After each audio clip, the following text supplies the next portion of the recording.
Yeah.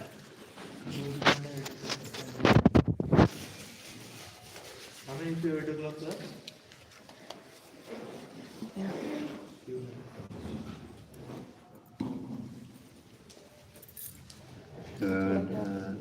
Om Namo Bhagavate Vasudevaya. Om Namo Bhagavate Vasudevaya. Om Namo Bhagavate Vasudevaya. Om Namo Bhagavate Vasudevaya. Om Namo Bhagavate Vasudevaya. Om Namo Bhagavate Srimad Bhagavatam, Canto 7, Chapter 9, verse number 11.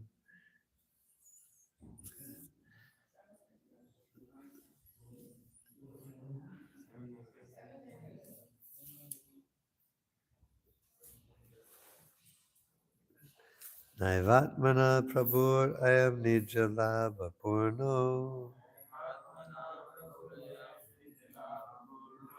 Manam Jana Vidusha Karuna Vrinite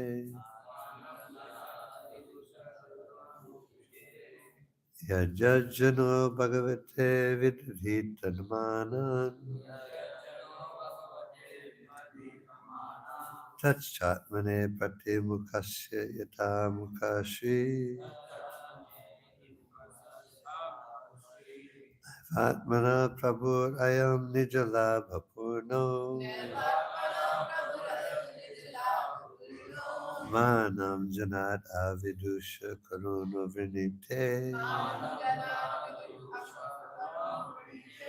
Yajajano Bhagavate Vidhitamanam Tachatmane Pratimukasya Tamukashi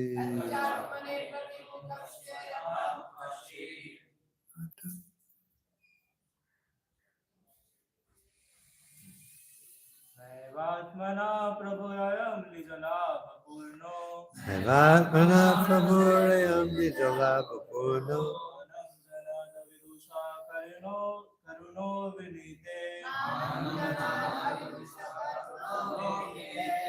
Yajano Bhagavate Vidhitamanam Satmane Pratimukhasya Yatha Mukhashri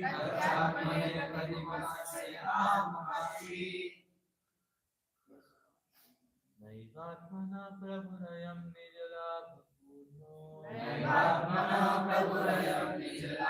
Purno Janata Vidusha Karunu Vinite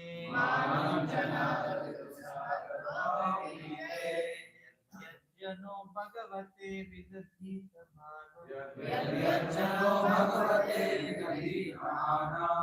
Jatmani Pratimukhasya Yatha Mukhashri Naivatmane Prabhurayam Nijalabha Purno Naivatmana Prabhurayam Nijalabha Purno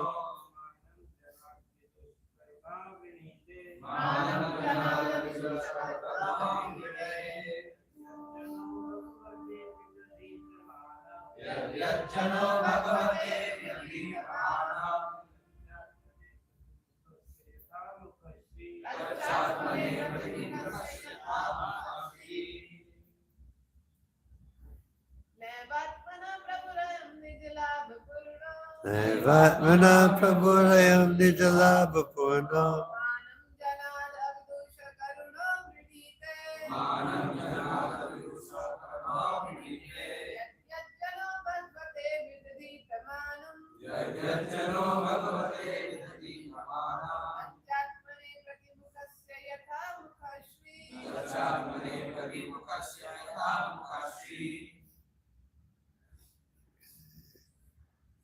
Naivatna Nor Eva certainly Atmana for his personal benefit.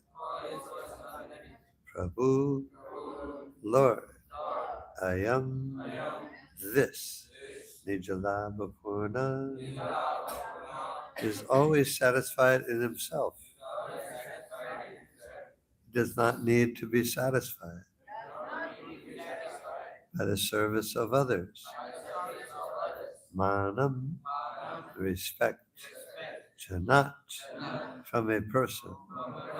Avidusha, who does not know that the aim of life is to please the Supreme Lord. Karuna, the Supreme Personality of Godhead, who is so kind to this foolish, ignorant person. Vinite accepts yat yat, whatever. Chana, a person. Bhagavate, unto the Supreme Personality of Godhead. Vidhita, may offer. Manam, worship. Tat, that. Cha, indeed. Atmane, for his own benefit. Pratimukasya, of the reflection of the face in the mirror. Yata, just as. Mukashi, the decoration of the face. Prabhupada translation. The Supreme Lord, the Supreme Personality of Godhead, is always fully satisfied in himself. Therefore, when something is offered to him, the offering by the Lord's mercy is for the benefit of the devotee. For the Lord does not need service from anyone. To give an example, if one's face is decorated, the reflection of one's face in a mirror is also seen to be decorated. Repeat after me. The Supreme Lord, the Supreme Personality of Godhead, is always fully satisfied in himself. In himself. Therefore, when something is offered to him, the offering by the Lord's mercy is for the benefit of the devotee. For the Lord does not need service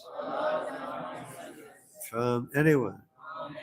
To give an example, if one's face is decorated,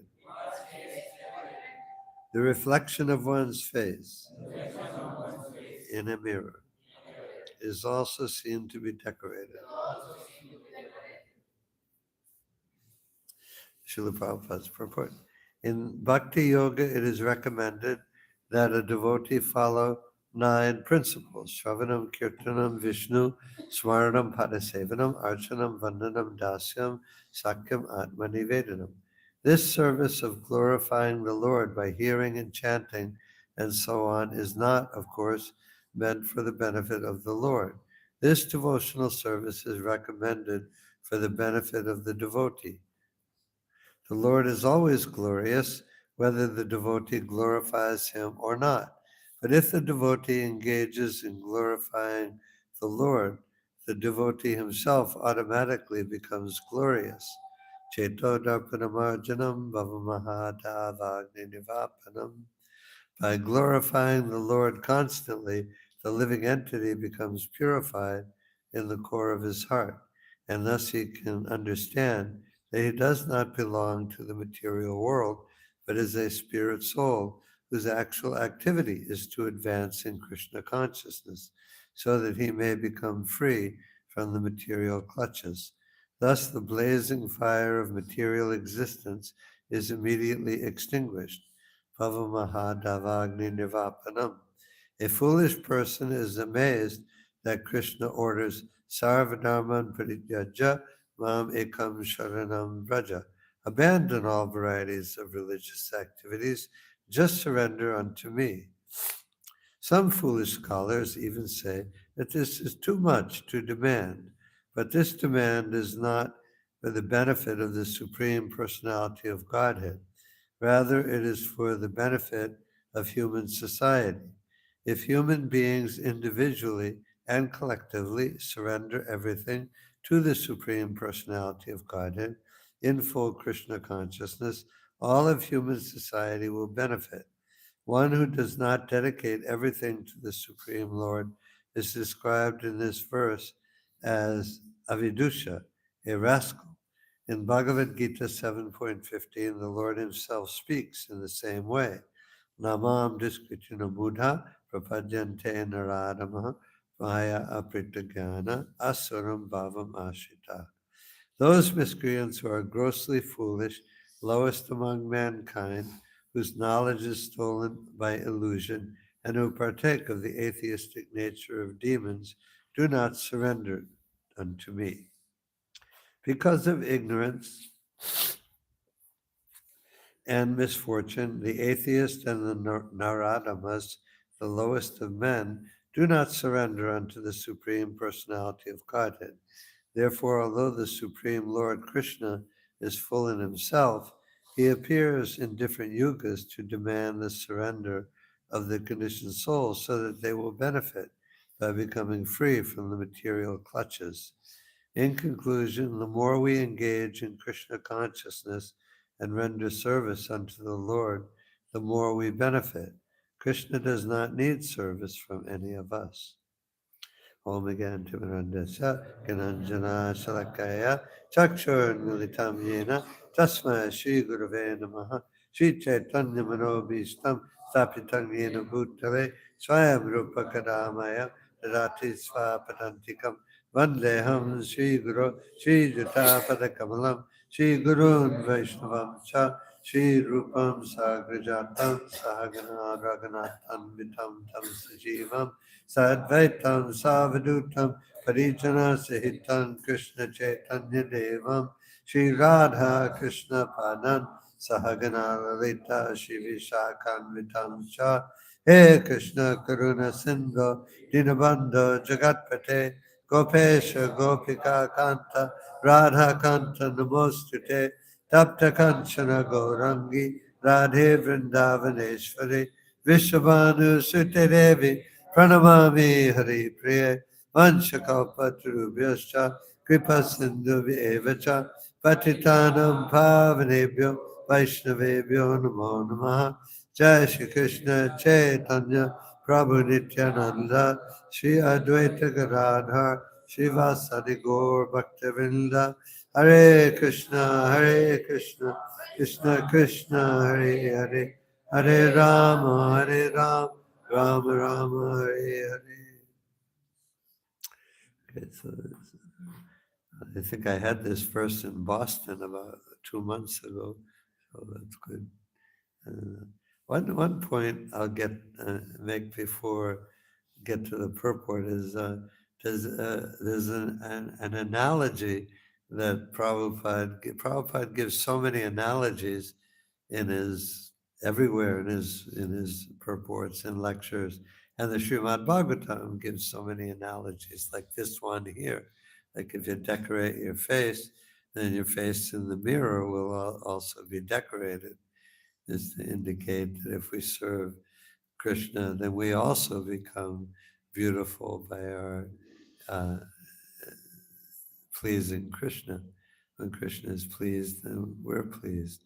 So there's an analogy that's given to explain why we use analogies, and that is that if you're outside in the moon on a moonlit night, and you can't really see the moon moving, but if you like under a tree and you can see the moon through the branches of the tree, then if you look for just a little while, you can see the moon moving.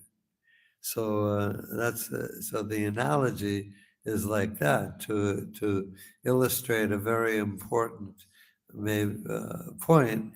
A simple analogy is given so that we can easily understand what is a very important point. That's just a little aside there. That's I forget the name of that analogy, but all the analogies have a name. But anyway, so Prabhupada begins the purport by stating that in Bhakti Yoga it is recommended that a devotee follow 9 principles: Shravanam, Kirtanam, Vishnu, Smaranam, Padasevanam, Archanam, Vandanam, Dasyam, Sakyam, Atma Nivedanam. So this is this is what we do every day. And Prabhupada has established in a regulated way that we get in the very beginning of ISKCON, it was there was no strict morning program. I forget when they started Mangal Arti, maybe in San Francisco.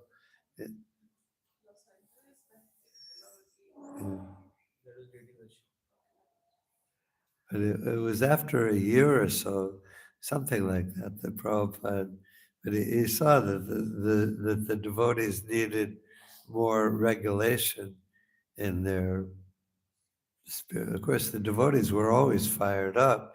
They were all the devotees were always enthusiastic when they were with Swamiji, but he wanted everyone to become more regulated, more regulated in their practices of Krishna consciousness. So he instituted gradually, not the whole thing all at once, but Mangal Artik, and of course Tulsi Puja wasn't instituted until somewhere around 1969, I think. There's one devotee, Govinda Dasi.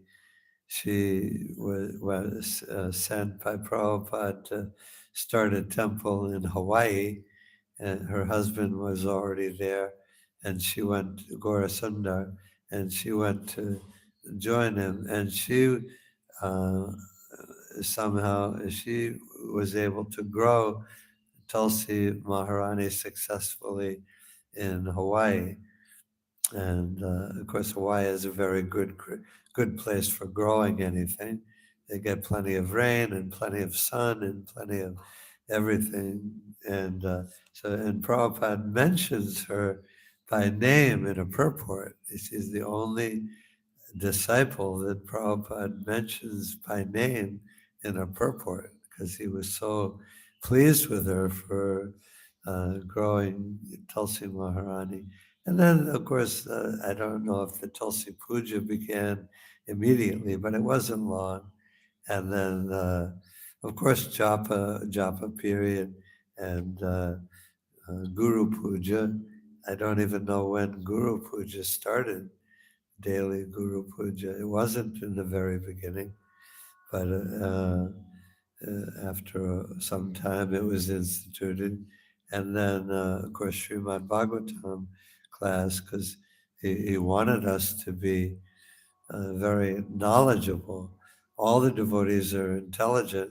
All the devotees had gone to school, maybe college, or maybe not college, but all the devotees had been in school and had,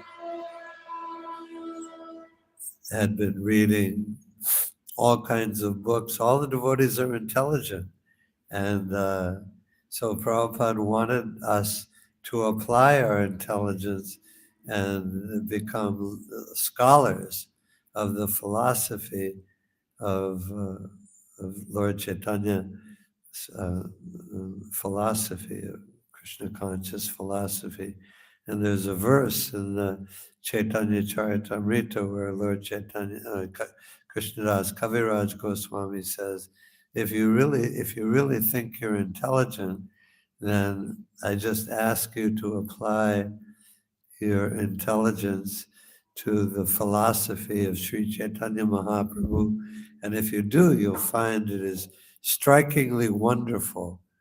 And so the philosophy of Krishna consciousness is infinite in its scope, infinite in its depth, it's infinite in every conceivable way. Intellectually, just on the intellectual platform, the philosophy. It may appear to somebody in the beginning like somebody who's not familiar at all with Krishna consciousness. There was this one young man in Boston, American young guy, and he was reading Prabhupada's books, and he liked Prabhupada's books, but he said one time, "Oh yeah, we were reading something," and he said, "Oh yeah, I already know that. I read that before." And it's like, it's not an intellectual study like you read chapter 3 and you read chapter 3 and then, okay, I got chapter 3. I got those points. But Krishna consciousness is different. You can hear the same points, and we do hear the same points over and over and over and over and over again in Krishna consciousness. That Prabhupada emphasizes you're not that body over and over again. You're suffering in the material world over and over again. We in our classes, the classes that we repeat the same points over and over again. That's what Prabhupada did, and there's a good reason for that. Is that we only have one thing to talk about. The only thing we talk about is Krishna, and surrender to Krishna is only one point that we talk about every day forever. So there will be a lot of repetition, but that repetition is not dull and hackneyed and boring, like, yeah, I heard that before, I know all that. I know I'm not the body. Yeah, you know you're not the body, but all your concerns all day long are, oh, my stomach is empty. Oh, I'm tired. Oh, it's too hot. Oh, it's too cold. Yeah, but I know I'm not the body. So, so we need to hear the same things over and over again, and we hear them, and that's the when you read the Srimad Bhagavatam, the Bhagavad Gita, you're literally in the mind, walking, occupying or taking up resonance in the mind of Krishna. And Krishna, you read the Bhagavad Gita as it is, you're in Krishna's mind, you're reading his mind and what he's actually thinking and what he wants. And every word, every sentence that's spoken by Krishna is full of infinite meaning and infinitely deep meaning. So there's no boredom, there's no satiation in hearing Krishna conscious philosophy. And so Prabhupada, he knew that. Of course, I was listening to, I couldn't listen, but I play Prabhupada lectures many times, most of the time when I sleep at night. And of course, I can't distinguish the individual points he's making. Maybe some of them are sinking into my brain, and maybe I'm repeating some of them later. But generally speaking, I don't hear the individual points that being made, but hearing the Prabhupada's voice. And one morning I was in the mid state between sleeping and waking, and when you just kind of almost waking up, but not really awake yet. And I had some joy. So,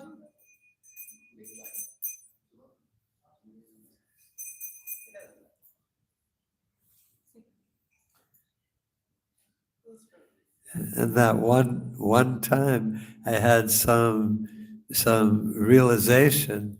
It struck me, and Krishna gave me some understanding that Prabhupada's voice is coming directly from Goloka Vrindavan. It's not none of any Srimad Bhagavatam, the Bhagavad Gita are not words of this material world. They're coming directly from the spiritual world, and I could perceive a little bit that Prabhupada's voice is coming directly from Goloka Vrindavan. So that was a great benediction for me. So everything that we hear in Krishna consciousness is new and fresh, because every word is Krishna. Prabhupada said that, I think when Bhaktisiddhanta Saraswati was giving classes in Parikram in Vrindavan, He spoke on the first verse of the Srimad Bhagavatam for the whole length of the parikram. And Prabhupada said, you can speak on a verse of the Bhagavatam for a month and never come to understand. It can never get to the depth of any utterance by Krishna. Every word, Krishna is infinitely deep. But we can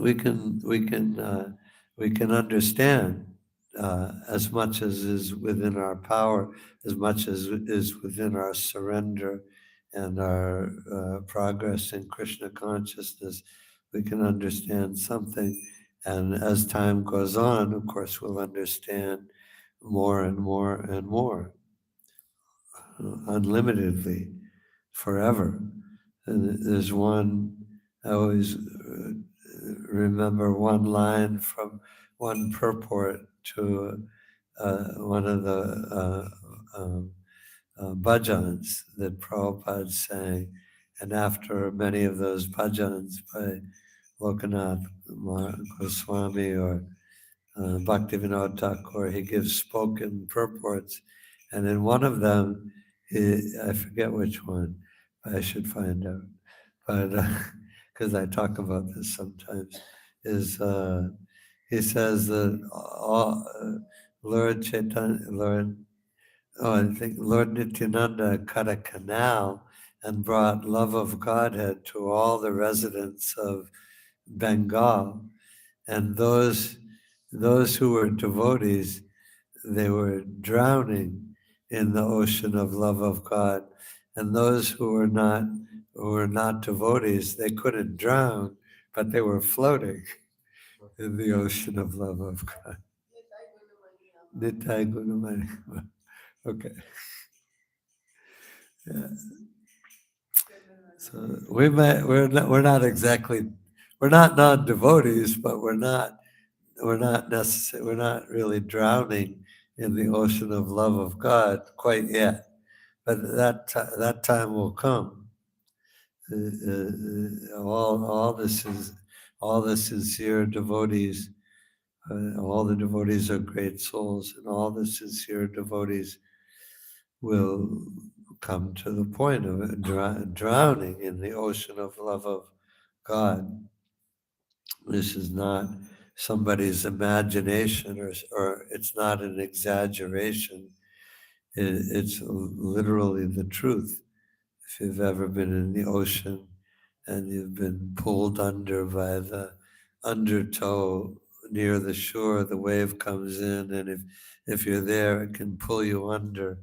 And happened to me a couple times, and you're just helplessly, your arms and legs are going in every direction, and you have no control over the movement of your body at all, and you're underwater.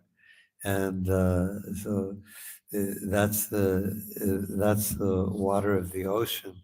But if we're drowning like that in the ocean of love of God, we can get some idea, so try to get some understanding of the wonders that are waiting for us in Krishna consciousness. We're in material life. Material life is very dull, and it's the same thing every day. And you look for some sense gratification, some excitement, some thrill, wherever you can get it. And but mostly it's not very it's very uh, much the same day by day, and you experience some happiness with your family, or in your family life, or in your school studies. There's some satisfaction, some happiness, some love. There's some love in the family relationships, but it's not the same as drowning in an ocean of love of Krishna, and that's coming. We're on the verge of the greatest adventure, the greatest wonderful thing that could ever be imagined by anybody. And somehow or other, we've gotten, Prabhupada uses that phrase very frequently, somehow or other. And Lord Chaitanya used that phrase, somehow or other. And somehow or other, we've been picked up from the ocean of birth and death by Prabhupada, by your spiritual master, by Krishna, and we're still, and there's a couple of analogies for that, is that if you're drowning in the ocean, way out in the middle of the ocean, there's nothing except water everywhere. And if somebody comes by in a little boat, a little rowboat, and it's like it's not much of a boat, but if he picks you up, you're in the boat. You're not drowning anymore. You're in the boat, and and you don't have to be very far out of the water to not be drowning anymore. And yeah, and another analogy that Prabhupada gave for somebody was asking about the difficulties in ISKCON about working together and getting along with our fellow devotees in the temple. There can be definitely in the United States, I think everywhere to some extent, there's some difficulty getting along with each other in the temple and surrendering to the authorities and struggling with our own struggles. So there's some difficulty, but Prabhupada said it's just like if you're on a ship, so you're safe and you're traveling in the ocean, but the waves will be there, and maybe a storm will come and the waves will be there. Uh, but if you just stay in the boat, then you'll be okay. You can't, if you get out of the boat, then you're not okay anymore. So he gave that as an example of how we should, even despite difficulties, which will come, then we just have to, and generally there shouldn't be much difficulty between devotees because we're all after the same thing. We're all trying to please the same Supreme Personality of Godhead. We're all working together in Lord Chaitanya's mission. We're all doing the same thing. We all have the same goal. So there shouldn't be very much discord or, or between the devotees. Yeah, and the analogy for that is if you're on a bridge above a lake, a pond, and you drop a rock off the bridge into the water, the concentric circles go out. And if you drop more rocks in all different places, then the concentric circles go out from each rock and they clash with each other. And if you drop each rock into exactly the same place, then the concentric circles go out together and they never clash with each other. So that's an example that Prabhupada gave for how we should work together cooperatively. In the material world, it's the opposite. Everyone is dropping his or her rock into a different place. Everyone wants to be the controller. Everyone wants to be the enjoyer. Everyone wants the same sense gratification, and the sense gratification is limited. So everyone can't be rich. Everyone can't be beautiful. Everyone can't be powerful or strong or intelligent. Everyone can't get the same sense gratification. But everybody wants the same sense gratification. So there's a struggle between the conditioned souls. But in Krishna consciousness, we don't have to, there's no need to struggle like that.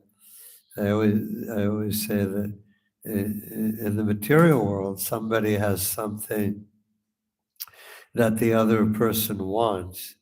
And like if somebody has a lot of money, the other person wants that money that that person has, or everyone has. If you have something, there's other people that want what you have, and every conditioned soul is like that, and everyone has something to gain materially from somebody else.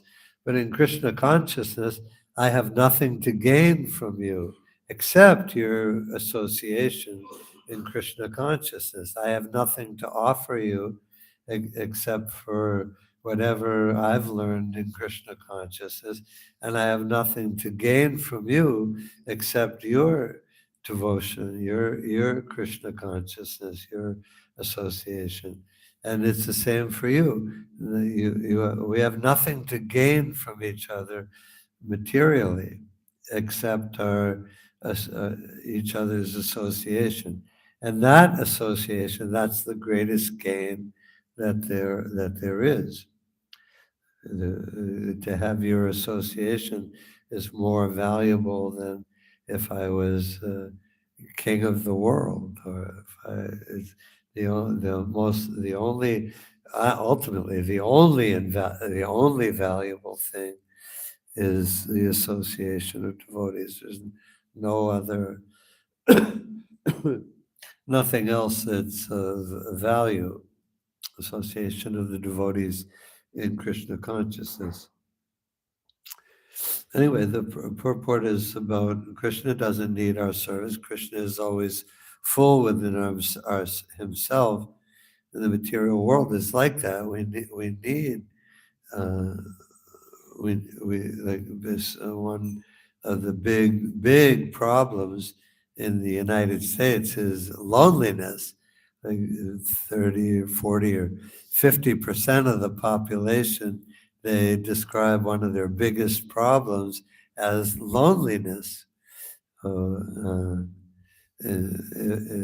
I was telling Mukunda yesterday, if I hadn't become a devotee when I was young and been a devotee, and now I'm 73. If I was 73 and not a devotee in the United States, I'd be like a lonely old man in an apartment somewhere, maybe with one or two friends, or maybe my sister is still alive, so maybe I'd have her. But I'd just be a lonely old man. And but because I'm in Krishna consciousness, I have all the association of all the devotees here and everywhere in the world, and in the temple that I live in. But anyway, Krishna never gets lonely, and Krishna never feels any kind of lack in any way. He expands himself into you and me, and to all the infinite numbers of jiva souls and infinite numbers of Vishnu Tattva living souls. They're also expansions of Krishna. All the gopis and all the cowherd boys, and he expands himself into all of us, not because, just for his own pleasure. Krishna never gets lonely, but he always anyway. That's one of the big mysteries of Krishna consciousness. The fact of Krishna's existence is that he doesn't need anyone, but he wants everyone, and he expands himself into all of us, and he wants all of us to be with him and to serve him in love and devotion and be happy with him. And right now we're in an ignorant position. We're missing Krishna, not so much because we're devotees now, neophyte devotees, but devotees. And so we've already been accepted into Krishna's, re-accepted into Krishna's association. So we have nothing, we don't have to worry anymore. Certainly not about being lonely. And but Krishna, anyway, Krishna never feels lonely, and he doesn't need our service, but he accepts our service Just he says in the Bhagavad Gita, just offer me with love and devotion a leaf, a flower, a fruit, or water, and I'll accept it. And the materialist, the non-devotee will look at that verse, and I'm very familiar with the mentality of the non-devotees because I grew up in that way, and everyone I knew for the first 18 years was not a devotee. I'm pretty familiar with the mentality of the atheists, non-devotees. So ultimately, everyone is a devotee. That's true, but most people are not acting as devotees. So they'll look at that verse and they'll say, "Oh, I can offer something to your God, and He'll accept it. That's nice. He'll take what I offer. Very nice." But Krishna doesn't say in that verse and I'll give you so much in return if you offer to me. Of course, he does say that in other places, but in that verse, he just says, "Offer me with love and devotion a leaf, a flower, fruit, or water, and I'll accept it." And so the materialists will always find fault with everything, and they'll always find fault with Krishna's words in the Bhagavad Gita and any revealed scripture. And Prabhupada says here that a foolish person is amazed that Krishna orders sarva dharman parityajya mam ekam sharanam vraja, abandon all varieties of religious activities and just surrender unto me. And he says, some foolish scholars even say that this is too much to demand. But this demand, yeah, they say, and they may like. There's a lot of scholarly people in the world who like the Bhagavad Gita, the Srimad Bhagavatam. They say, "Oh, Krishna makes some very good points in the Bhagavad Gita," and this is definitely a book of philosophy that's worth reading. And but Krishna demands just give up everything and surrender to me. And they say, well, that's really unreasonable. He just wants too much. And that's a fact. Krishna does want, he doesn't want too much, but he wants everything. And everyone can give everything. We're all giving everything. It's all splayed out and divided, but we're all giving our all to something, some things, some people in the material world. We're giving everything, but Krishna wants everything for himself. He says, don't do that. Don't forget about giving to that person or that person. Just give everything to me. And Prabhupada says that the foolish person, he just says, "Oh, Krishna, he just wants too much," and I can't do that. That's really unreasonable. I quote this one line from this one song by this popular singer from the 60s. He's still around today, is still performing. His name is Bob Dylan. And one line from one of his songs was he was leaving his girlfriend and that he'd been with for a while. And he was, in one of his lines, one of his reason for leaving her was that I gave her my heart, but she wanted my soul. It's just like that. You want too much, and, and anyway, if you give there's no such thing as giving your heart without giving your soul in Krishna consciousness. But that was his big complaint. I like you. You're really nice. We had a good time together, but you just wanted too much, so I'm leaving. Goodbye. Anyways, but Krishna does want everything from us. and Krishna, and that's stated in the Nectar of Devotion, Bhakti Rasamrita Sindhu. One of the reasons that pure devotional service is very rarely given by Krishna is Krishna can easily give money. You want to be rich, people pray, he give you billions, trillions of dollars. You can be Dhruva Maharaj and be the lord of a planet, um, or you could be Lord Brahma, the lord of the whole universe. You can be a king, a president. You want to be beautiful. You can be beautiful. You can be a movie star. You want to be powerful, strong. You can be Mr. Universe, Mr. America, and have muscles all over your body. No problem. You want whatever you want. You want to be famous? Be famous. But you want to attain, you want to have Brahman realization, you want to merge with the absolute truth. That's no big deal. You can have that. But we're coming to Krishna and we're saying, I want to be your pure devotee. And that's when it gets more difficult because when Krishna gives pure devotional service to a devotee, then he has to give himself. So that's why Krishna consciousness is demanding. Krishna demands everything, and Krishna consciousness, is very demanding because when Krishna does give pure devotional service, he gives he gives himself.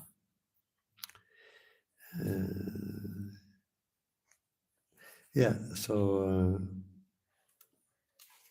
and Prabhupada quotes this.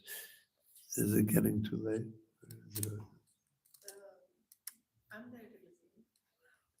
All right, just a couple more minutes, but Prabhupada quotes, says here, one who does not dedicate everything to the Supreme Lord is described in this verse as avidusha, a rascal.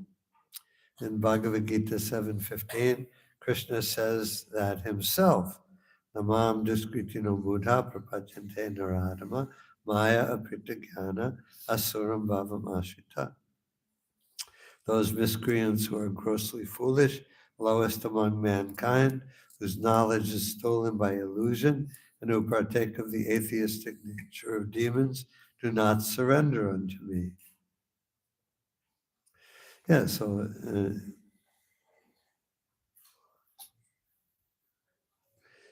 he says, because of ignorance and misfortune, the atheists and Naradamas, the lowest of men, do not surrender unto the Supreme Personality of Godhead. So therefore, Krishna comes in all the different yugas. Krishna comes many times. People think that in the United States, people don't think that God comes to this. They have no faith. No, if they hear about incarnations of Krishna and Lord Ram and Nishingadev and Matsya and Kurma and all the incarnations of Krishna, they'll just say, "Oh, that's mythology. That's Hindu mythology." They don't give any credence at all to even the idea that God appears in this world. But it's a fact. Everyone, all the Vaishnavas know it. Everyone in India knows that Krishna comes and in so many different incarnations. And Krishna sends his representatives, Lord Jesus Christ, and he sends so many saints to the material world, even not in India, but in different places in the world. Krishna sends his son, his representative, his saints to the material world to preach on his behalf. And Krishna leaves the Bhagavad Gita and the Srimad Bhagavatam, all the Vedic literatures. And so Krishna is very active in trying to attract us back to home, back to Godhead. He doesn't just send us here and forget about us. And he's like, okay, you wanted to leave me, and that's okay. That's what you want. But I don't want that. I want you back.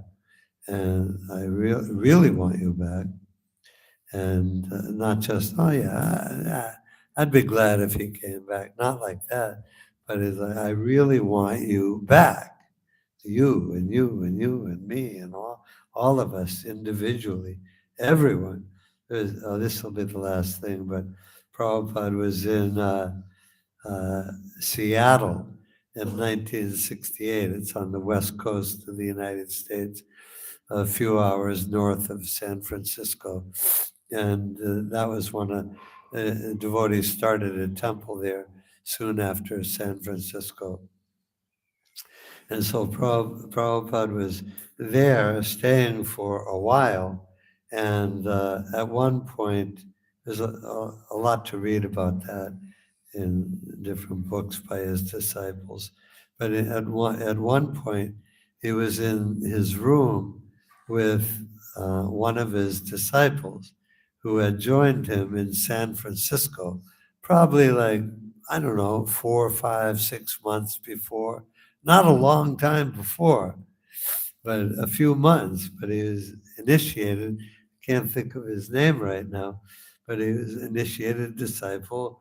And when he was with Prabhupada, Prabhupada was in San Francisco, he never had a chance to be with him alone in his room. But at this point in Seattle, he was with Prabhupada in his room alone because he was doing some service, and then the service was over and Prabhupada started talking to him, and the devotee didn't really know how to act. Of course, he knew how to act with awe and reverence, but he didn't know what to say. He's like completely like, I can imagine myself being there and like, what do I do? And but he was with Prabhupada, and at one point Prabhupada pointed at he said, at the table, he said, do you see this ant on the table? And the devotee looked, and he didn't see an ant. Maybe Prabhupada was pointing to a microscopic living entity, or maybe he was just trying to make a point. I don't know, but he said, "Do you see?" He said it a second time. Do you see this ant? And the devotee said, "Yes." And Prabhupada said, he leaned down and he said, we should chant Hare Krishna to this ant. And if we do that, we should feel like that towards all living entities.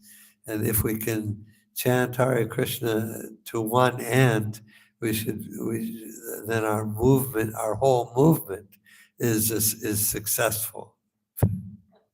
So that's just an indication of how each individual devotee is extremely important. Each individual fallen jiva soul who's not acting as a devotee at the present time, but each one is very important to Krishna.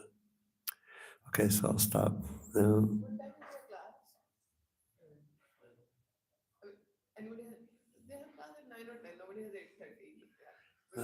I can't go on and on. Anything I want to talk about? One of the points that I made. Yeah. Okay. You just said that Krishna does not give. Krishna has to. They are asking for pure devotional service, and then. So I just wanted to know that Krishna has to give pure devotion service. So giving pure devotional service means like what? We are already doing devotional service. Yeah, and we've been given this. It's not that that we become devotees by our own strength or on devotion is given to us by Krishna. We're like faith. Everything is based on faith. Faith in Krishna is the foundation of everything that we do. Without faith in God, people don't have anything to do with God. They don't care. They don't have any faith in God. So the fact that we have faith in Krishna, in Prabhupada, in Krishna's representatives in the material world, there's no greater gift than the gift of faith. And whatever devotional service we have in our heart at the moment, we don't. There's one disciple asked, well, in the early, he said, Prabhupada, we didn't have any pious activities or a good behavior before you came. How I forget the exact words, but how did we become devotees? And Prabhupada said, I've created your good fortune. So that's a very essential point in our philosophy that we don't have faith or devotion unless Krishna gives us faith and devotion. And when he sees that we're taking what faith and devotion were given by him and we're really trying to develop it and increase it, then he responds and he gives us more faith and more devotion. And it's not a one-way street. We play our role in trying our best to please Krishna, and he's playing his role, which he's the primary actor in the exchange of love and devotion. So Krishna, and just be sincere, be faithful, be a humble devotee, serve Krishna in Prabhupada's movement, in Lord Chaitanya's movement, and just pray to Krishna for advancement and purification, and it will come. It will come. It's not like it's a science that it worked for him, but it didn't work for me.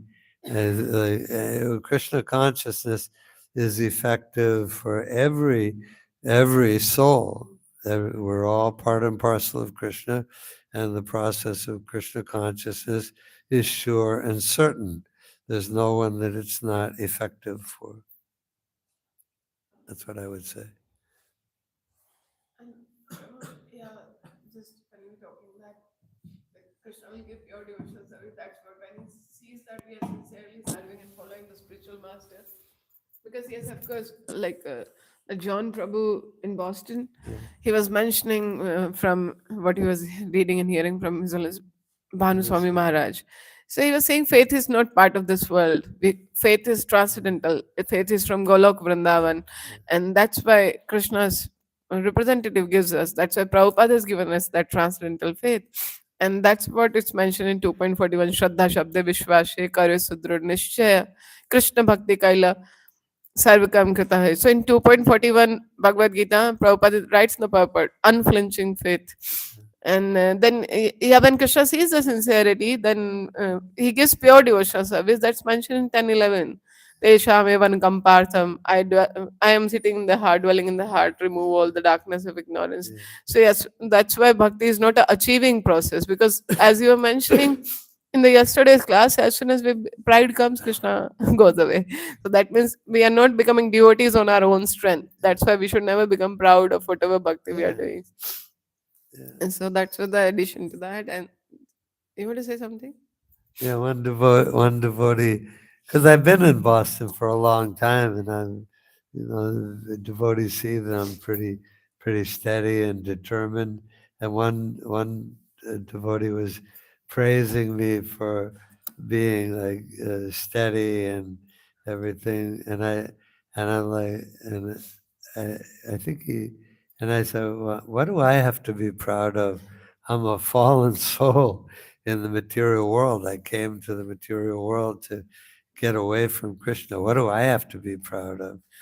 I'm just everything that I have is only by Prabhupada's mercy. Krishna's giving me some faith. Faith is a gift, and it's the greatest gift. With the gift of faith, you can do everything. Faith will become stronger and stronger, and unflinching faith, and you go back home, back to God. You achieve the ultimate goal of life. Thank you so much, Prabhu. The whole class was very nice. When you were talking about that Krishna doesn't give himself, he can give anything material we want. He'll give, and then he doesn't give himself because if, then when you were mentioning, as we surrender to Krishna, he gives himself fully. So why? Like the people who are not devotees, they think he's demanding too much, but he's not demanding too much. He's ready to perfectly reciprocate. Yeah. We are just the part and parcel who are giving ourselves to Krishna, and he's a complete whole who is coming to us. So that's what I was thinking. He's Yeah. coming full. So the perfect reciprocation of love is possible only with Krishna, because as you were mentioning that song, so Yeah. like you are asking my soul, Yeah. and because the lady cannot reciprocate, that's why he's not giving the soul. Yeah. You know, Yeah. but the soul, like as we are souls and we belong to Krishna, and if we give ourselves to Krishna, he can reciprocate fully. Yeah. So that was very nice. That made me think that, it's not Krishna too demanding. He gives so much. He's saying, just offer yourself. I'm offering myself fully. Yeah. So that's perfect reciprocation of love. Yeah.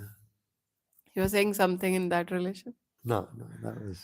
And the second point I like from your class is that when you mentioned, it's about made me think there is ignorant and misfortunate Yeah. Naradamas. They don't take Yeah. to Casey.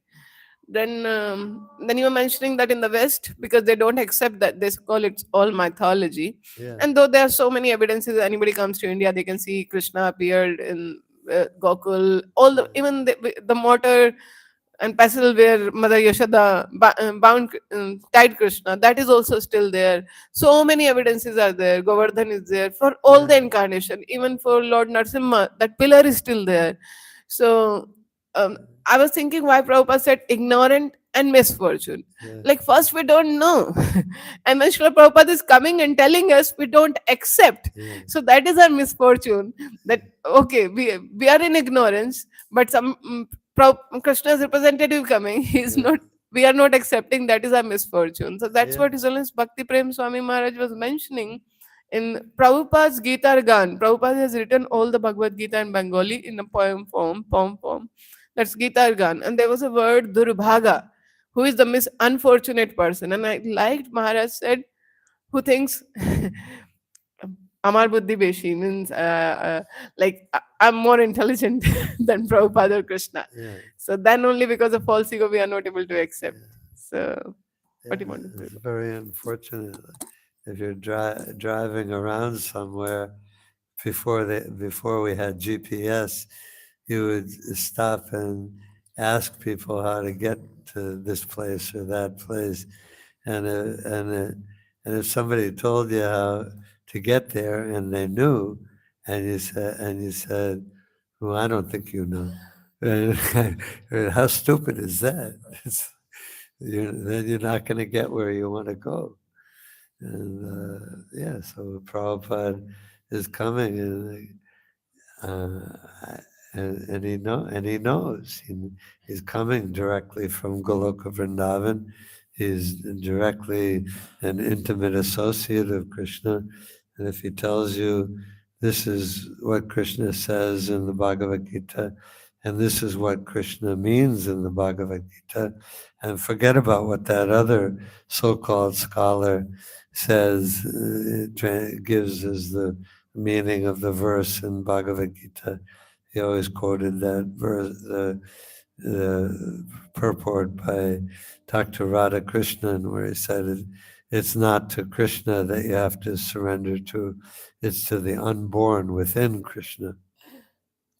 Prabhupada refers to that many, many times as like a prime example of the misinterpreting Krishna's direct words in the Bhagavad Gita.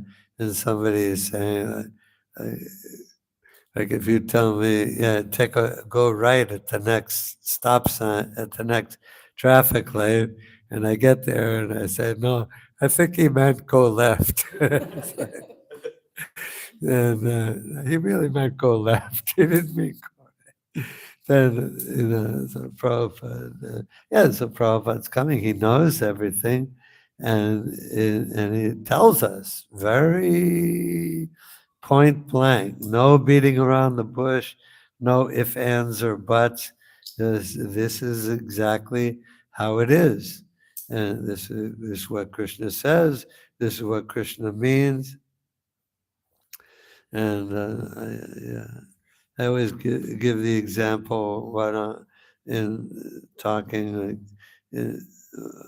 about Prabhupada's Bhagavad Gita as it is different from all the other editions of Bhagavad Gita.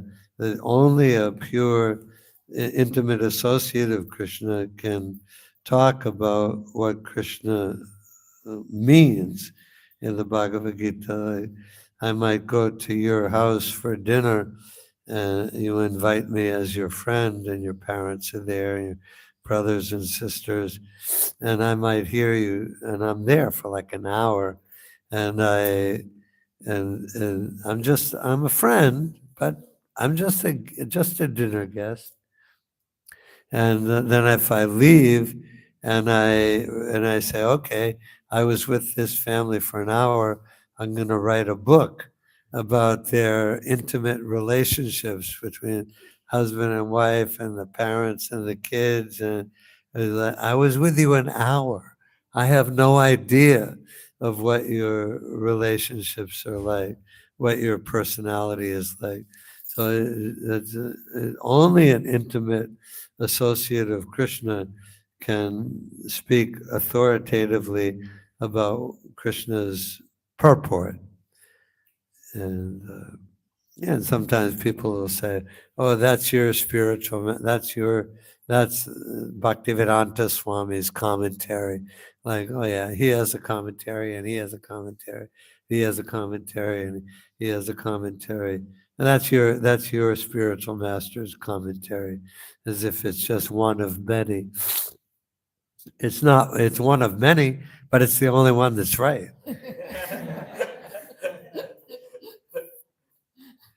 Okay. Is there anything else? Anyone wants to ask anything? Um, Hare Prabhu. Yes, God. Hare Krishna. God. Gaurav. Hare Krishna, Prabhu. Hare Krishna. Thank you so much for a wonderful class. The question I wanted to ask, Prabhu, like when we are doing book reading, sometimes if we are alone, we may read it very ritualistic. So how to avoid that and become obvious, like, become concerned about what, like become very serious and sincere toward Prabhupada book reading and hearing. Well, generally, it is better to read with other devotees, but we do, of course, emphasize individual reading also, and yeah, and I heard Prabhupada talking about chanting japa this morning in a lecture, and he was saying that you chant japa without offense, and these you'll realization. I forget his exact words, but chant japa without offense. But he said, but even if you chant with offense, just go on chanting, and you'll be purified gradually. Anyway, just the chanting of Hare Krishna is purifying. It's not like, oh, I'm chanting with a offense, so I shouldn't chant. because I'm just making offense. So that's not our fault. You chant with or without offense, but we chant Hare Krishna, and you read with or without offense, or with or without attention and real deep appreciation. But just continue to read. One good way to read when you're together, of course, or when you're by yourself too, is to read out loud. So that pretty much forces you to pay better attention. You won't read as fast, you won't read as many pages, but we're not in it to just be that I read so many pages today. I covered that chapter. Okay. We have eternal, the Srimad Bhagavatam is eternal. It'll be the same 100 years from now, 5,000 years from now, 1,000,000 years from now. We have plenty of time so if you read a little slower by reading out loud, pay attention better, then that's one helpful suggestion. Yeah, Mother Jivanaushadhi also, Jivanaushadhi Mataji also gave the same. She reads loud, so that helps. Anybody else? Okay, all glories to Srila Prabhupada. All glories to Srila Prabhupada. Right. Muktavandya Prabhu ki. Jai.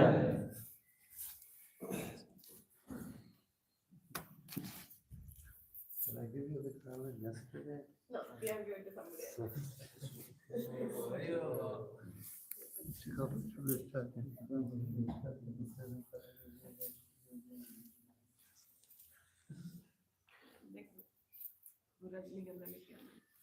So today evening, we will be taking Bhagavatam reading circle starting at 7:10.